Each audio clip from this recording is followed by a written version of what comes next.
Hello, in front of me I've got Huawei Mate 10 Pro. In this video I'll show you how to use Google Maps offline. In the beginning, enter Google Maps. Tab button in the right corner.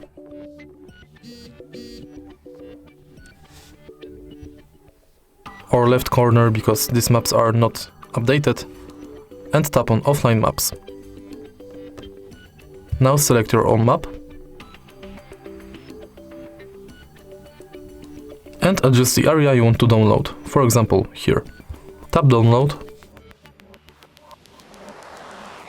And once the map is downloaded, we can enter it, turn off Wi-Fi, and navigate offline in the area we downloaded.